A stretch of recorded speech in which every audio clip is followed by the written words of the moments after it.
Son las 9 de la mañana con 11 minutos, momento de ir a nuestro panel del día de hoy, saludar a quienes nos van a acompañar en estos temas de actualidad en Enlace USACH. Ya está conectada con nosotros Rocío Alorda, presidenta del Colegio de Periodistas. ¿Cómo estás, Rocío? Muy buenos días. Hola, Rodrigo, muy buenos días. Saludos cariñosos a quienes nos escuchan esta mañana. Gracias a ti por estar acá con nosotros, lo mismo que a Sebastián Rivas, director de incidencia de Pivotes, que también ya está junto a nosotros. ¿Cómo está, Sebastián? Muy bien, Rodrigo. Se te extrañó la otra semana, que ahí Rodrigo y yo a gran valor Sí, siempre. ahí Te tenemos siempre mucho hay... cariño.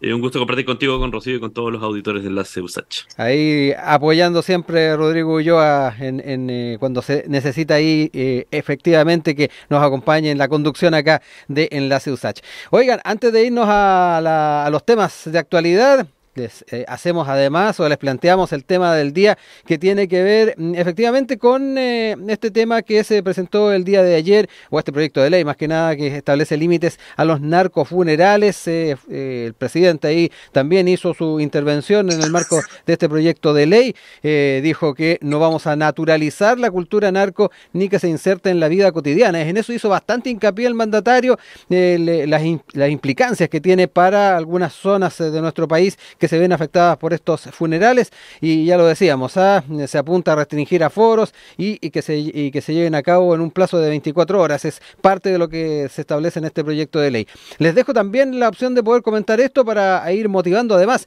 a quienes nos acompañan en redes sociales y también en nuestro WhatsApp. Rocío, ¿cómo ves también estos pasos que se están dando en torno a esta temática en este proyecto de ley? Y efectivamente, ¿cuánto puede aportar en la línea de poder evitar que se desarrollen este tipo de situaciones? Sí, Rodrigo, bueno, yo creo que efectivamente la línea que ha presentado este proyecto de ley del Ejecutivo implica abordar más que evitar quizás estos gran acciones que yo creo que es difícil evitarlo en sí mismo. Sí, yo creo que tiene que ver con limitar el poder simbólico que implican muchas veces estos narcofunerales y que también paralizan o limitan a una comunidad, a un territorio para realizar su vida cotidiana, ¿no? Bajo el efecto de esta lógica de la cultura del narcotráfico. Recuerdo muy claramente hace muchas pocas semanas atrás, Valparaíso totalmente paralizado, las universidades sin poder efectuar sus clases porque había un narcofuneral. Y creo que ese impacto en la sociedad, ese impacto simbólico también de cómo un territorio se paraliza producto de estas contingencias, creo que ahí hay un valor interesante, ¿no? Yo efectivamente dudo de que se pueda paralizar una manifestación cultural tan grande como lo que implica eso, pero creo que es bastante correcto, ¿no? Que en el fondo el Estado acá ponga límites al avance de una cultura que efectivamente hoy día daña tremendamente al país, que tiene muchos sectores desprotegidos, sumados en situaciones delictuales, que hay una gran cantidad de niños, niñas, jóvenes involucrados en estos temas, y creo que eso es correcto, que es correcto ir a disputar lo simbólico. Que generan este tipo de grandes paralizaciones territoriales, ¿no? Sí. Y bueno, vamos a ver cómo avanza. La verdad es que aún todavía no esto ingresó muy recientemente. Tú sabes que los debates en el Congreso son largos, así que vamos a ver cómo se va encauzando este debate político. Siempre ocurre sorpresa en el Congreso, así que bueno, no sabemos cómo vaya a terminar esto, pero creo que es interesante de ir analizándolo culturalmente este tipo de fenómenos. Sí, sabemos cómo entran los proyectos, pero de repente las características que asume a la hora de salir del Parlamento es lo que de repente genera cierta inquietud. Sebastián, me quedo contigo también para saber cómo proyectas esta discusión, y además, tomando parte de lo que decía Rocío, tomar en cuenta de que esto es un elemento multifactorial, ¿no? Está lo que decía Rocío, que tratar de que estas situaciones no afecten la vida diaria, lo cotidiano de las personas que viven en estas zonas. Pero sabemos que esto también trae consigo toda una agenda de seguridad, que trae consigo también otro tipo de aspectos, reforzamiento de las policías, en fin, que es importante también tenerlo en cuenta. Bueno, yo creo, Rodrigo, que Rocío dice una palabra que es muy importante y que es el poder simbólico. uno entiende, digámoslo así, que por más que obviamente se entreguen facultades y haya un marco, una legislación que prohíba los funerales narcos probablemente no va a terminar de un día para otro con los funerales narcos. El punto es si estamos en el momento donde necesitamos una señal. Y yo tendría a pensar que si uno analiza los últimos años de Chile, yo creo que efectivamente estamos en el momento que estamos bastante pasado el momento donde Sí. tenemos que dar señales como esta. Y yo en ese sentido veo el proyecto como algo muy interesante. Yo recuerdo, por ejemplo, cuando el alcalde Rodolfo Carter demolió una casa y que hubo Ujú. toda una polémica, Sí. bueno, porque era una casa narco. Bien eh, mediático además. claro, y uno dice, bueno, al final del día, eh, efectivamente, claro, uno dice, ¿qué cambia eso? Cambia poco. Em, pero hay una necesidad, y yo creo que en eso coincido con Rocío, de dar señales desde el mundo político y desde el Estado de que se está este tema tomándolo con la seriedad que lo merece, digamos. Si uno ve la irrupción de la narcocultura en los últimos años, no solamente son los narcofunerales, son los fuegos artificiales que cada vez son más Sí. prominentes y ruidosos cuando llega una mercancía, son también las diferentes actuaciones en el espacio público que existen. Y dentro de eso yo creo que en el último año al menos ha habido un cierto consenso en avanzar en estas señales que de Ujú. nuevo son señas que importan también a Ujú. nivel de lo que se le transmite a la ciudadanía. El propio gobierno ha hecho como parte de agenda de este año el demoler los mausoleos, que es Sí. otro punto, digamos, de la misma cultura, es parte de una cultura. Evidentemente, y rescato eso, a ver, no es algo que uno pueda pensar de manera muy lamentable, porque sería ideal que todos nosotros lo arregláramos con leyes, que nosotros pusiéramos una ley que diga no haga esto y no pase. No va a pasar eso, pero el objetivo de una ley también a veces es guiar la cultura y yo siento que en ese sentido es una muy buena discusión inicial donde probablemente en el Congreso ocurrirán diferentes puntos, se levantará cuáles son las cosas que se deben requerir. Claro. Es complejo cómo tú prohíbes un funeral narco, cómo lo identificas. Probablemente va a haber discusiones muy de abogados, digamos, en torno a Sí. cuál es la tipología, cómo lo puede hacer. Pero me parece que es bueno que exista un consenso y que empezamos a ver un consenso en términos de que las batallas a veces no solamente son en la práctica, sino que son culturales. Y eso a mí me parece que el proyecto es positivo, entendiendo que no va a solucionar el problema, pero que es una señal Mm. de que el Estado tiene una preocupación con respecto a este tema. Exacto, importante el enfoque que le ha dado Rocío, que le ha dado Sebastián también a este tema y que invitamos a que puedan también comentarlo en nuestra red social, en radio, @Radio Usach en Instagram y nuestro WhatsApp el +56926493001. Estamos atentos a lo que nos cuenten también cada uno de ustedes. Nos vamos ahora con temas parlamentarios también. Hemos estado hablando de la previa, lo que va a ser la discusión de lo que tiene que ver con esta ley que se enfoca en el tema de los narcofunerales, pero ahora nos vamos a la discusión sobre la ley de usurpaciones. Recordemos que el gobierno tiene plazo hasta el día de mañana para presentar el veto presidencial a este proyecto de ley de usurpaciones y frente a ello es bien importante el cariz que asumen las distintas colectividades y representantes en el Parlamento. Preliminarmente se ha dicho que el PPD va a apoyar lo que el gobierno proponga, se ha dicho también que desde el PC se mantienen ciertas condiciones, pero además importante por dónde van también las propuestas del Ejecutivo. La tercera, sin ir más lejos, se dio cuenta que va desde multas a cárcel, a una fórmula salomónica, es la que estaría explorando la moneda para tratar de salvar la ley de usurpaciones en los casos en que incurran en violencia o engaños. En el gobierno y en el oficialismo mayoritariamente están de acuerdo de que existan penas de cárcel. Sin embargo, para asegurar el respaldo de las bancadas de izquierda, desde el Ejecutivo se estaría proponiendo una redacción para que la norma señale que puede haber penas desde una multa hasta presidio, lo que deja en manos del juez decidir la sanción caso a caso. Es parte de lo que ya se está empezando a revisar y plantear en torno a esta presentación. Y nosotros queremos también saber cómo lo están siguiendo nuestros panelistas. Rocío, ¿cómo ves también la discusión que se está dando en torno a esta ley de usurpaciones y estos matices que al menos se están observando en la propuesta del veto presidencial? Sí, bueno, efectivamente el debate en torno a la ley de usurpaciones ha sido súper largo en el Congreso, o sea, no tan largo, pero ha sido amplio y polémico, ¿no? O sea, las últimas semanas además se exigió bastante que fuera puesto en tablas, es decir, había un interés importante por discutir este tema. Yo creo que aquí efectivamente, como bien señalábamos, nosotros sabemos cómo entran, no sabemos cómo salen estos proyectos de ley, y efectivamente este proyecto de ley, que por una parte tenía un objetivo principal, que era abordar el tema de diferenciar los tipos de usurpaciones y la forma en que se iba a actuar respecto a ello, fue tomando otro matiz. Yo creo que hay que esperar a ver qué es lo que ocurre mañana respecto a lo que el Ejecutivo haga respecto a esto.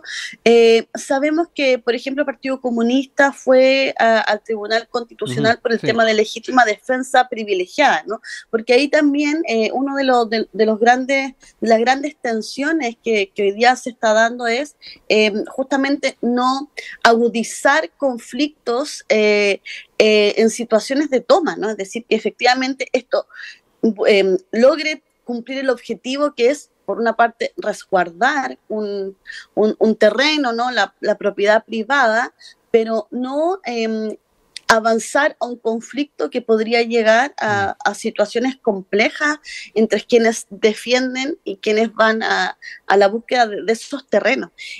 Yo creo que ha sido un debate bien interesante, y que, si bien puso inicialmente su foco en todo lo que tienen que ver con las tomas de terrenos en Araucanía, esto devino también a otras situaciones de temas de terreno que en el fondo abordan un problema que también está muy en la agenda pública, que tiene que ver con el acceso a vivienda, ¿no? Y el acceso a terrenos para construcción de viviendas. Entonces, bueno, yo creo que mañana va a ser interesante saber cómo avanza la propuesta del Ejecutivo, para justamente también ver cómo esto va a seguir la discusión parlamentaria. Yo creo que esto tiene un tiempo más largo para seguir en debate, y también para saber cuál va a ser la reacción del Tribunal Constitucional respecto a esto. Sebastián, ahí también importante el poder reflexionar en torno a este tema. Ahí están también planteados en lo que en lo que señalaba Rocío recién, esta inquietud, este temor de que se puedan generar situaciones. Muchos han hablado de que puede aparecer un Far West esto, pero frente a ello también es relevante saber de qué manera estás a la expectativa de lo que plantea el Ejecutivo. Ahí adelantado algunos de los temas de que podrían haber matices. Por ejemplo, la misma publicación de La Tercera dice que sin pena de presidio quedarían tomas pacíficas o simbólicas, llamadas usurpaciones residuales en el lenguaje jurídico, pues se trataría de situaciones que no están contempladas específicamente en la ley. Es parte de estos matices que está estableciendo o estaría estableciendo el Ejecutivo, es lo que adelanta al menos La Tercera. Sebastián, te dejo ahí la palabra. No te escuchamos. Ahí estoy, estaba silenciado, les pido disculpas, pero lo que yo te decía, Rodrigo, es que creo que acá, hay una situación bastante profunda en términos de que, y creo que tiene relación también con lo que conversábamos en el primer punto, con la pregunta que tienen hoy día ustedes en la SUSACH. Las legislaciones son hijas de su tiempo, de alguna manera. La ley de usurpaciones y el debate de usurpaciones nace no solamente porque haya tomas de terreno, que es algo que, si uno revisa la cultura chilena hacia atrás, está bastante, digamos, también internalizado, sino que hay algunos eventos que han empezado a preocupar por la naturaleza más violenta de estas ocupaciones. Y no hablo solamente de las ocupaciones, por ejemplo, que ocurren o que ha llevado la CAM en territorio mapuche, sino que me preocupan casos, por ejemplo, como el que ocurrió hace unos años, si tú te recuerdas muy bien, con el empresario Alejandro Correa, que le toman un terreno, él intenta recuperarlo y finalmente hay una mafia detrás de tomarse el terreno que termina contratando un sicario que lo asesina.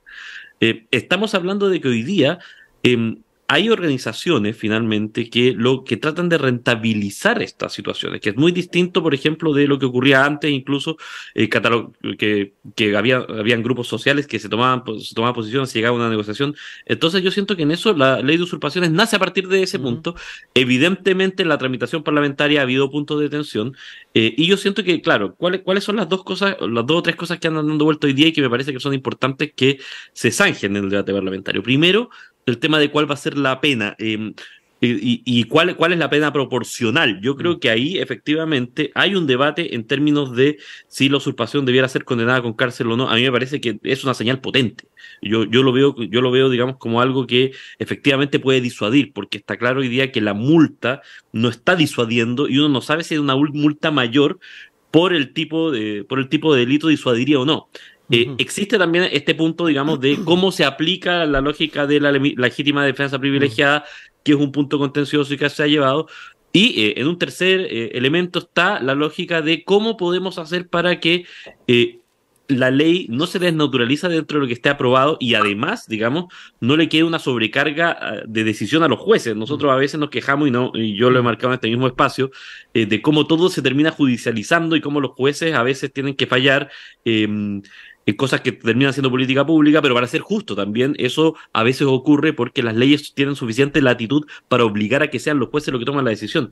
A mí en esto lo que me parece más importante es que creo que el espacio para poder avanzar con respecto a esto, ya con un anuncio de veto de parte del gobierno, es que el gobierno logre alinear al oficialismo para que se pueda avanzar en este tema. Recordemos que la situación actual se dio porque finalmente el oficialismo no actuó unido. Y en ese punto es relevante que como coalición ampliada de gobierno, en este mundo donde conviven dos coaliciones, el gobierno lo que envía al Congreso tenga bastante claro que va a tener ese punto de apoyo, al menos para que sirva como punto de discusión. Sí. Ojo, tal vez esto termina siendo rechazado, tal vez quede en un limbo, pero es importante, yo creo, para lógica del debate democrático, que haya un alineamiento en este tema de parte del gobierno. No necesariamente, ojo, los partidos tienen derecho a tener su postura. Sí. Lo que yo siento es que cuando ya estamos entrando en esta situación, cuando ya estamos llegando a un veto, es importante que la oposición esté lo suficientemente apoyada para que el debate termine siendo constructivo y no nos quedemos en un limbo, Rodrigo. Rocío, apelando un poco a algunos conceptos que establecía Sebastián, ¿cuánto crees que puede ser relevante el matizar una propuesta y a su vez pagar el costo de tal vez una desnaturalización del proyecto de ley? Ahí Sebastián hablaba, de repente el tema de las multas dentro de lo que trata de inspirar el proyecto de ley no sería lo más óptimo. Ahí importante también saber cómo esos matices por un lado pueden servir efectivamente para alinear a la coalición, pero en la efectividad parlamentaria de verdad que ahí podría haber un compás de duda. Sí, bueno, yo creo que lo que dice Sebastián es muy certero respecto a que, claro, las leyes también están en contexto, ¿no? O sea, todos estos procesos son contexto y muchas veces los contextos van cambiando justamente también en estos debates. Yo creo que efectivamente es peligroso y puede ser complejo lo que señalaba Sebastián respecto a que todo quede, por ejemplo, a consideración de parte de jueces, ¿no? O sea, creo que el problema de la ley es que si no se van distinguiendo temas centrales, esto puede quedar en el fondo a distinción de jueces y que en el fondo no llegue a resolver el problema central que es lo que dices tú, que es la naturaleza de este proyecto de ley. Yo creo que, mira, este proyecto, claro, en términos de las alertas que tiene, y que creo que ahí también se ha centrado bastante el debate, incluso quizás esta posibilidad de no llegar a acuerdo tan fácilmente o de que en el fondo el debate se amplió, es que el proyecto no distingue la ocupación transitoria de la ocupación con el fin de propiedad y tenencia. Entonces, ahí yo creo que ese también ha sido un punto complejo. El tema de la autotutela, sabemos que ese tema ha sido complejo justamente por lo que señalaba Sebastián a propósito del caso, del ejemplo que dio. En el fondo te autodefiendes, pero después no sabes con qué te puedes encontrar, y creo que eso efectivamente han sido de los temas centrales del debate, la distinción entre ocupación con o sin violencia. Sabes que aquí hay me tomo un segundo para comentarles solamente esto. Cuando se dio este debate parlamentario, hubo una gran movilización afuera del Congreso de las agrupaciones de comités de vivienda, de tomas poblacionales, de dirigentes de tomas, ¿no? Porque justamente también estaba este temor que que efectivamente esta ley se transformara como en una persecución a aquellos que han mantenido, no sé, las tomas emblemáticas en Santiago, por ejemplo, ¿no? Recuerdo también que llegaron miles de correos electrónicos a las casillas de los diputados de parte de dirigentes de las tomas o de personas que viven hoy día en tomas, ¿no? Entonces, por eso digo, como aquí lo importante es ver cómo vas resolviendo distintos problemas, porque efectivamente una toma con violencia es distinto a las tomas emblemáticas que hoy día conocemos, por ejemplo, en Santiago o en otras partes, ¿no? O los casos, por ejemplo, de las tomas VIP, que hoy día son tan mediatizadas, ¿no? O sea, hemos visto casos de muchas zonas costeras que han sido que han sido tomadas, ¿no? Como segundas viviendas, y hoy día es un problema, etcétera. Entonces, bueno, creo que aquí lo importante finalmente es que el problema aborde situaciones que son problemas distintos, ¿no? Que son problemas distintos y que también deben tener respuestas distintas, es decir, es distinta la toma VIP de segunda vivienda que se puede dar en las costas que una toma que hoy día tiene un fin que es solucionar un problema habitacional, ¿no? Etcétera. Y así muchas otras situaciones complejas que se van dando en el país. Pero bueno, como este debate todavía está abierto, hay que esperar, ver cómo avanza con el Ejecutivo, esperar lo que yo les señalaba, cómo avanzan estas otras resoluciones, como la del Tribunal Constitucional. Bueno, así que tenemos debate para rato, chiquillos. Sebastián, ahí te dejo también el espacio para ir cerrando este tema y particularmente tomar parte de las apreciaciones que hizo Rocío en torno a estos matices que de una u otra forma es importante tener en cuenta a la hora de tratar de avanzar en este proyecto de ley. Absolutamente, claro. Lo que a mí sí me preocupa es que estamos ante una realidad, y eso ha sido reconocido de forma transversal, donde de lo que estamos hablando hoy día es muy distinto a lo que estábamos hablando antes. O sea, hoy día, y Rocío lo mencionaba con las tomas VIP, hay tomas también donde hay tomas que se han loteado y que los espacios de loteo se venden. Entonces, es un poco distinto la naturaleza de las cosas que están ocurriendo ahora, y también, a ver, nos estamos enfrentando a un problema gigantesco por las características que han tenido los últimos años también, donde hemos tenido una cantidad muy fuerte de personas que quedaron más vulnerables a partir de la pandemia o durante la pandemia. Estamos también con un influjo de migración muy fuerte, entonces estamos en una circunstancia donde tenemos que dar respuesta. Lo que uno puede decir es, bueno, hasta dónde la respuesta no tiene que estar, digamos, con un incentivo a las ocupaciones. Yo siento que en eso la ley de usurpaciones trata de responder y dar, digamos, un punto inicial a un escenario que es bastante complicado, porque entre otras cosas, el momento que estamos viviendo, insisto en eso, hace que probablemente la respuesta que se da como Estado, tú sabes que a mí el tema de cómo reacciona el Estado me obsesiona, digamos. La respuesta que estamos dando como Estado ante un incipiente escenario de ocupación es muy lenta, y eso hace que de pronto las tomas, cuando ya se puede generar una acción, por ejemplo, cuando ya el propietario de un terreno puede ejercer una acción, ya es demasiado tarde. Entonces, eso es lo que nos deja en el limbo, donde, a ver, yo quisiera ser súper claro en términos de que yo no soy partidario de un Far West, digamos, en ningún caso. El punto es que hay un problema ahí. Y yo siento que cuando hay un problema siempre son las leyes las llamadas a resolverlo, y siento que en eso los parlamentarios, ese es el problema que han tratado de resolver los parlamentarios, para bien o para mal. Yo siento que efectivamente esto nos da una oportunidad, como dice Rocío, de relitigar, rediscutir cuáles son los límites. Me parece que es un delito que ha ido creciendo en gravedad a partir de los mismos hechos que han ocurrido. Es muy importante cómo esto se delimita para perseguir sobre todo a quienes están promoviendo acciones ilícitas y que pueden estar lucrando con estas acciones.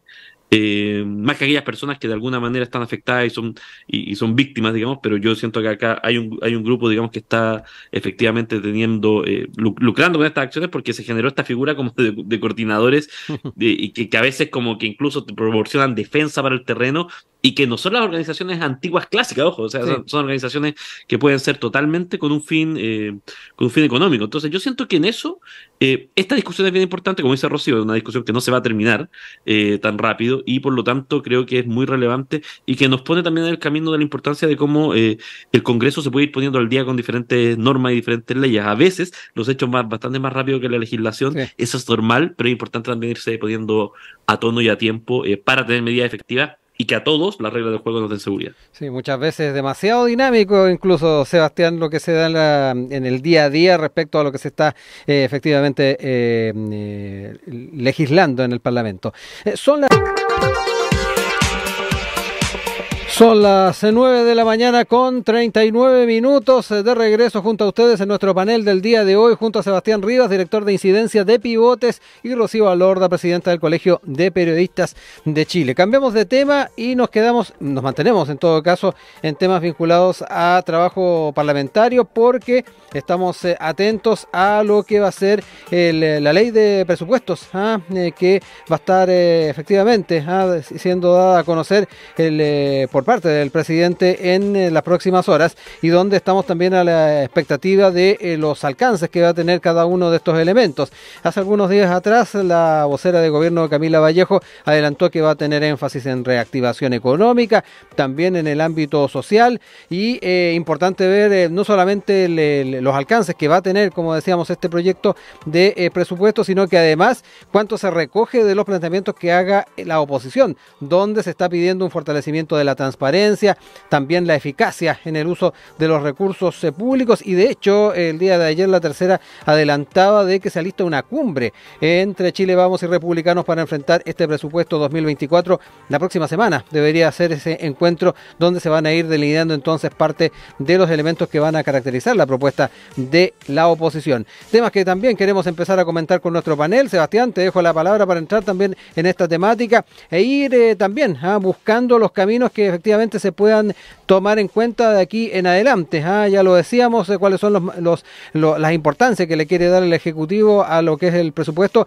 pero también los temas que plantea la oposición están dentro de las preocupaciones de la opinión pública, lo que tiene que ver con la eficiencia del uso de los recursos, lo que decíamos recién también con el tema de transparencia, cuánto también se va a tomar en cuenta en la agenda de seguridad en lo que va a ir en este proyecto. Pero te dejo ahí la palabra. Mira, bueno, nosotros en esto siempre sabemos, Rodrigo, que cuando se abre un momento de presupuesto, un momento de negociaciones, sí, y un momento de conversaciones que van bastante más allá del mismo presupuesto. Es el momento clásico, digamos, de donde el mundo político empieza a buscar puntos de, bueno, en el fondo, si es que yo te apruebo esto, ¿qué significa para acá? Y en ese sentido, yo lo veo como un periodo interesante. En ningún caso estoy haciendo acá un juicio de cocina ni nada por el estilo. La política es eso y está muy bien. Pero es un minuto justamente que trae a la luz varias cosas que yo siento que son tareas que, sin meterme quizás en el contenido mismo del presupuesto, porque eso evidentemente el presidente va a dar una línea inicial y a partir de eso es que vamos a poder conversar y discutir más allá de lo que se ha anticipado. Yo sí creo que hay una oportunidad bien interesante en varias áreas que tienen que ver con hechos que han ocurrido este año y que nos han abierto oportunidades que no teníamos antes. Por ejemplo, el caso convenio, con todos los problemas que ha generado también una oportunidad en torno a cómo poder hacer una mayor supervisión y fiscalización de los recursos que van que se entregan de manera discrecional. No quiero en esto solamente encasillar a las fundaciones, porque las fundaciones, la gran mayoría, hacen un trabajo muy potente y muy bueno, digamos, pero efectivamente es un lugar donde uno pudiera querer una mayor supervisión. De segundo, siento que hay un impulso, y a ver, acá, digamos, voy a decir algo que me parece que quizás yo puedo estar equivocado, pero tengo la percepción de repente de que el ministro de Hacienda, Mario Marcel, está tratando de impulsar, quizás un poquito solo dentro del Ejecutivo, una agenda bien interesante vinculada a los temas de modernización del Estado. Mario Marcel, hacia atrás en su carrera política, ha sido alguien que este tema lo ha analizado, ha hecho propuestas, es alguien que en ningún caso es ajeno. ¿Cómo se llama? Es ajeno a este debate, digámoslo así. Por lo tanto, yo siento que tenemos una oportunidad ahí porque se vincula, por ejemplo, con el tema de fundaciones, o se vincula con otros temas que andan dando vuelta en el imaginario político. Ayer, por ejemplo, se aprobó en el Consejo Constitucional, yo lo comentaba acá, la Iniciativa Popular de Norma por un Estado sin Pitutos, que presentamos en Pivote junto con Horizontal Idea País. Para nosotros recibimos una grata sorpresa porque los artículos que estaban y que hablan del empleo público, que es un tema súper sensible, solamente tuvimos un voto en contra. En el artículo 110, el artículo 112 pasó con votos a favor y abstenciones, y el Consejo se logró poner de acuerdo en dos artículos, en un artículo transitorio que básicamente marca un cambio de régimen en caso de que esto aplique, que es paulatino, temporal y que tiene una secuencia donde no se toca a aquellos que hoy día tienen un régimen distinto. Lo cual me parece que habla de que hay ciertos consensos que uno podría trasladar a la discusión parlamentaria, donde dice, bueno, ¿y por qué no tomamos esto y empezamos a discutir cómo lo podríamos hacer, entendiendo que modernización del Estado y en particular del empleo público es algo que desde todos los lugares se empieza a marcar? De hecho, el mismo oficialismo logró incluir un aspecto que era muy importante, que era meter la carrera funcionaria, que a mí me parece muy razonable dentro del tinglado. Entonces, me parece y quisiera empezar a ver esta discusión de presupuesto desde un prisma de optimismo, sintiendo que es una oportunidad para que nos pongamos de acuerdo en algunas cosas que están sobre la mesa. Obviamente, las negociaciones siempre requieren generosidad de ambas partes, pero siento que podemos ponernos quizás de acuerdo en esta vuelta, en este presupuesto 2024, en algunos puntos que han estado sobre la mesa y que, habiendo quizás consenso técnico, no existe la voluntad, al consenso técnico transversal, no ha existido la voluntad o la oportunidad política para impulsar. Con eso yo estoy esperando con mucho interés lo que vaya a decir el presidente hoy día en la noche. Rocío, también ¿con qué expectativas estás ahí respecto no solamente a los anuncios del presidente, ya lo decíamos cuando se dé a conocer esta ley de presupuestos 2024, sino que además a lo que señalaba Sebastián, cuánto de los planteamientos que se hagan o las propuestas van a responder a situaciones de la contingencia? Él traía a colación el caso convenios. También hablaba de qué señales se pueden dar también en la línea de la modernización del Estado y la manera en que se va a enfocar en lo que es, por ejemplo, el empleo público. No sé cómo lo ves tú y cuáles son también, desde tu perspectiva, los temas que va a ser relevante también tener en cuenta. Sí, bueno, es un momento bien interesante que se viene ahora. Ustedes bien saben que el Congreso concentra parte importante de su labor al tema presupuestario. Y como dice Sebastián, es un momento interesante para ver cómo van a ir fluyendo las negociaciones y la capacidad de diálogo que también hoy día tengan las bancadas para poner el foco justamente en las necesidades más claves. O sea, ya lo señalaba Sebastián, efectivamente el tema de cómo se administran los recursos públicos, el tema de la entrega de los recursos de los financiamientos directos y todo lo que tiene que ver con lo que ya vimos este año, sin duda va a estar en el foco. Y también creo que este presupuesto debería, a lo menos va a tener un fuerte foco en las grandes promesas programáticas que han ido avanzando. No sé, pienso en la meta de las 260.000 viviendas que tiene hoy día el Ministerio de Vivienda, y que sin duda esa meta avanza, pero requiere un fuerte gasto presupuestario. Los temas de educación me imagino que también van a estar en el centro. Yo tengo la expectativa de que en esta ley de presupuesto se logren resolver ciertos problemas que han existido este año, focalizados en educación, en salud, en cultura. Recordemos que justamente, por ejemplo, el fin del COVID ha dejado una cantidad importante de trabajadores de la salud sin puestos laborales. Esto está generando grandes movilizaciones a nivel nacional de esos funcionarios. Hemos tenido este año grandes movilizaciones de funcionarias de Integra, que son miles de funcionarias que justamente han tenido problemas con los traspasos de las fundaciones a los ministerios. Cultura, sabemos que aún este año han habido también, del año pasado, grandes movilizaciones de las y los funcionarios a propósito de todos los temas que han quedado en los traspasos y los cambios de naturaleza de las instituciones. Por tanto, esperemos que este presupuesto venga por una parte a resolver esos problemas, ¿no? Es decir, sería muy triste que este gobierno no resuelva problemas de trabajadores del Estado que se vienen arrastrando los últimos años, y bueno, ver dónde están los focos. Creo que estamos ya a mitad de la administración y hoy día hay más claridad respecto a dónde hay que hacer las grandes apuestas del Estado, así que con mucha ansia veremos este discurso del presidente Boric. Sebastián, recogiendo también algunos de los temas que establecía Rocío, ahí traía a colación educación, temas de salud, temas de cultura, en el temas de educación ahí también aludía a algunos casos puntuales. Importante saber cómo ves ese aspecto, y además quiero vinculados a los territorios. Esto porque el gobernador de Valparaíso, gobernador regional Rodrigo Mundaca, también fue crítico al gobierno por la apuesta presupuestaria para efectivamente el tema de las regiones. Lleva cero recursos para asociación de gobernadores, es parte de lo que señaló el gobernador de la región de Valparaíso. ¿Cuánto también tenemos que esperar respecto a esa tan ansiado fortalecimiento de los gobiernos locales y en este caso de los regionales?